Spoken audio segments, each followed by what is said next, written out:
இந்த ஜிஎஸ்டி மட்டும் விட்டுற முடியுமா? வண்டி கொஞ்சம் அர்ஜென்ட். என்ன போற வழியில வேணா பஸ் ஸ்டாண்ட்ல விட்டுருங்கண்ணா. நமக்கா போற வழியில எவ்வளவு வரும்? கொஞ்சம் அட்டன் போனேன்.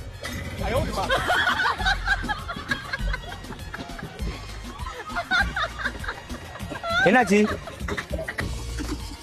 கல்லு ஊடாக்குள்ள கிடந்திருக்கோ? இல்ல ஊடாக்குள்ள கிடந்திருக்கு. வைக்கமா ஊடாக்குள்ள இருந்திருக்கு. கொஞ்சம் அட்டன் போங்களா? நேரம் ஆயிடுச்சு. மணி தானே? கொஞ்சம் ஸ்பீடா போங்கண்ணா. இல்லையண்ணா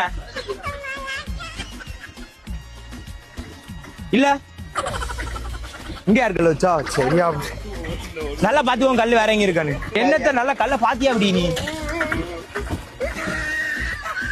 பாத்துட்டா இல்லனா கல்லு போங்க. கல்லு மேல ஏத்தாது. நேரா போங்க. போங்கண்ணா போங்கண்ணா. என்ன அக்கல் பண்ணிட்டு இருக்கியா? நான் வைக்கிறேன். நான் கல்லு அங்க இருந்திருக்கேன். இருக்குமா கல்லு? இங்க யாரில் வச்சா? சாவு அடிக்கிறாங்களே. ஆட்டோ வருமா வராதோ? ஆட்டோ வாங்க போ. அது யாரு? நான் எடுக்க போறேன்.